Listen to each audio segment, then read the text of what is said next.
This is your Feng Shui Mom. Gusto ko lang mag-reading para sa mga Year of the Rat. Ngayong taon kasi na to, ang pinaka unlucky sign is Year of the Rat.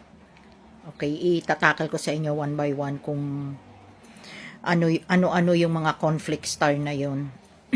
Bali, first of all, dun sa bahay mismo ng Year of the Rat sa North Sector, nandun po kasi ang Violent Star number 7. Ang Violent Star number 7 po kasi, ang ibig sabihin niyan, or kung ano man yung dala nung unlucky star na yun, ang dala-dala po kasi niyan is possible accident, and betrayal, people with bad intention, and health issues, scandal, chismis, at saka yung money loss. So, yan yung at saka nga pala infidelity. So yan yung, hindi naman ko mo binanggit yan lahat, mararanasan nyo lahat. Hindi. Alin man doon sa 7 na yon. So yan yung possibilities. Okay? So yung pinaka-cure amulet or yung pinaka-remedy dyan sa star na yan is discard. Meron din pong keychain nito, pero ito kasi yung cheapest way. So ayan. This is Rhino Elephant. And then, since katabi niya sa North Sector kasi, katabi niya sa North is si Year of the Ox. Year of the Ox and Year of the Tiger. Sa bahay ng Year of the Ox and Tiger, nandun po ang 5 kinds of misfortune star. Ang ibig sabihin po ng 5 kinds of misfortune star ay problem in all angle. Misfortune in general, like in relationship, finances, career, business, at saka health. Okay? So, ang pinaka-cure amulet po dyan, yung pinaka-remedyo ay ito. This is the 5 elements of pagoda. Okay? And then, ang kaharap kasi, yung sa opposite side kasi ni Year of the Rat, nandyan po yung Year of the Horse. And then sa South and Southeast sector, nandyan po ang Tai Sui. Okay? Itatakal ko lang sa inyo ano po yung Tai Sui. Ang Tai Sui kasi, ang dala-dala niya is obstacle. Okay? Yung feeling na okay na, smooth na, planchado na, then nawawala pa po. Parang nagkakaproblema, nagkakaroon ng nauunsyami siya. So, ang remedyo po dyan, ang cure amulet for that is, ito po, the Tai Sui card. Yan. And then, dito naman po sa may right side ng Year of the Rat, nandyan po yung bahay ni Year of the Dog and ng Year of the Pig. Sa bahay ng Year of the Dog and Pig sa Northwest Sector, nandyan naman po ang Argumentative Star number 3. So, ang Argumentative Star, word itself, maintindihan mo na kung anong meron. So, ang taon ng Year of the Dog and Year of the Rat this year is very stressful. So, they might face legal problems. They might, maraming taong i-issue sa kanila, gagawan sila ng problema. At napakataas ng scam star. Ganon din po sa Year of the Rat. Yung same house, no?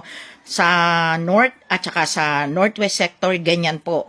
Napakataas ng chances na magkakaroon sila ng problem sa legalities and yung may scam sila or mabubudol sila or mananakawan sila.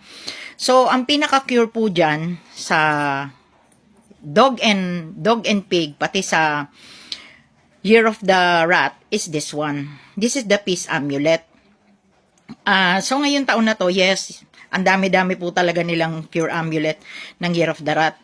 Bali, 4 po ang papatakan ng kanilang mga cure amulet para sa kanilang misfortune star.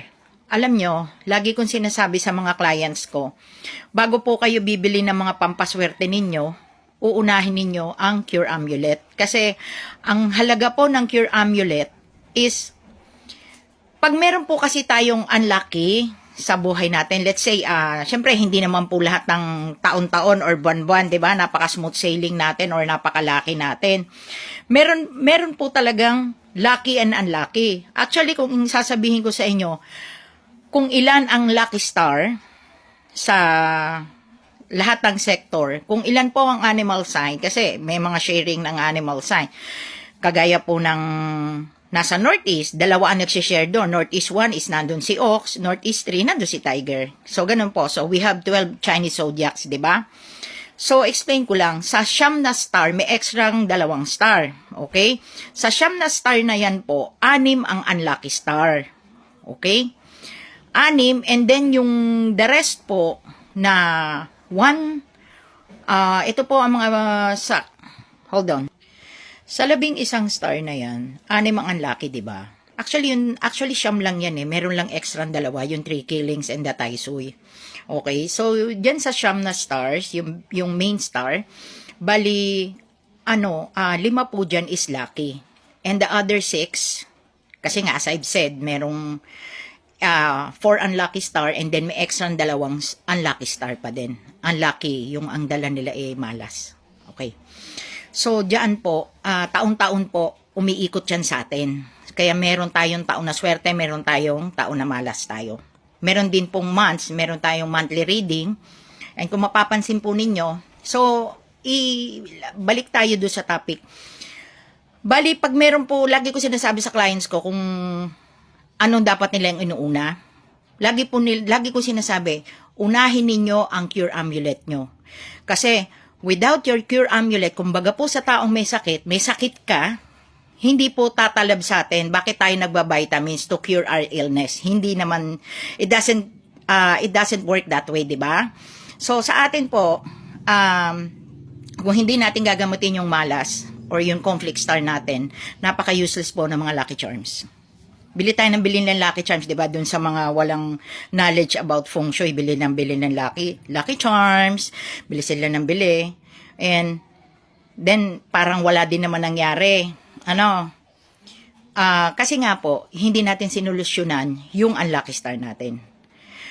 So, yun ang suggestion ko. Bago po kayo bibili ng mga lucky charms nyo, mag-ask kayo sa mga nagfo-feng shui consultant, kasi hindi naman po lahat na nagtitinda ng lucky charms or may mga feng shui shop nagfo-feng shui na, or may knowledge regarding feng shui. Okay?